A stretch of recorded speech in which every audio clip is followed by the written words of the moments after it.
et cetera dañuy fàtte taskatu xibaar yi nga xam ni ñoom buñ nekkee ci campagne bi yàgg na lool. Ouais, surtout que am na yu bëri xamante ne taskatu xibaar yi ñi may waxal je parle peut-être au nom de tout peut-être la presse sénégalaise. yi engagé na ay dépenses. pareil lu bëri dem tax yenn saa jël li nga xamante ne xëy na sax attanuñ ko pour campagne yi mun am parce que c'est la première fois ñu waroon am ay 20 candidats. 20 candidats casse-tête la woon naka la ñu mën a suivre 20 candidats yi pour équitablement équité ku candidat bu nekk am nu muy waxee. tëdd stratégie ñu war a couverture yi yooyu yëpp pour le moment c'est tombé à l'eau maanaam il faut ñu reprendre tout parce que xamaguñu ba léegi élection bi kan lay am parce que déclaration bi ñu def amaguñu date dañu ne juste rek décret bi on l'a abrogé mais on ne sait pas quand la prochaine élection se fera dialogue bu ñuy wax kan lay commencer ak lan lay mu ci war a tukkee mais question de fond bi aussi dañ ko xaw a fàtte quelque part cette affaire de report est la victoire du Parti démocratique sénégalais et de Karim Wade. Parce que sa candidature qui a été remise en cause a causé cette situation-là de crise institutionnelle dont on parle aujourd'hui jusqu'à ce qu'il qu'on parle de report. Karim Wade lui-même dans ses écrits avait demandé un report, le PDS a demandé un report. Une partie de l'APR c'est lié avec le PDS ci biir affaire ba ñu report bi am donc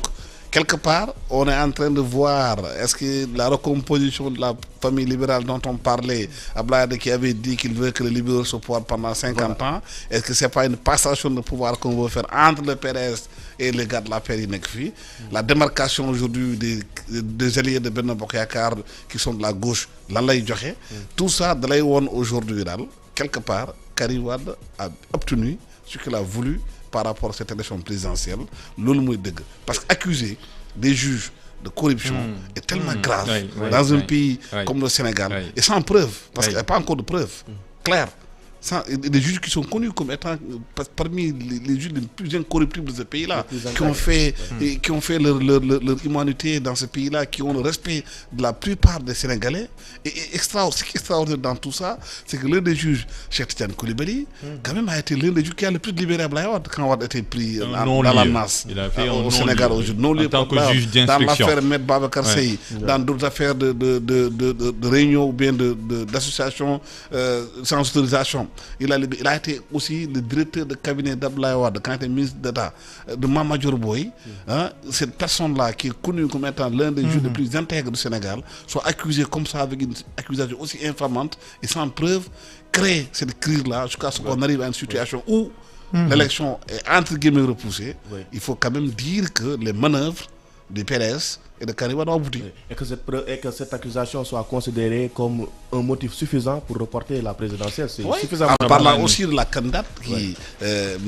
Rose Wardini, qui aurait une double nationalité, qui est aujourd'hui en garde à vue, et tout ça, c'est considéré comme étant des puzzles d'une crise qui reporte l'élection. Une élection reportée sans qu'on ait des dates. Aucune date n'a été avancée.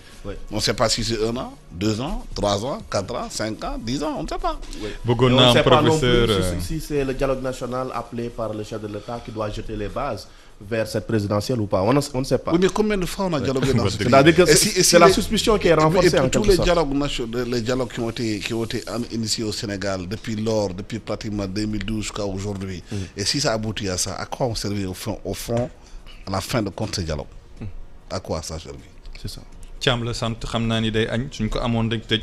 di professeur Mbaye Thiam parce que c'est une décision bi nga xam ni laal na taarix mën na ci am benn éclaircissement bu leer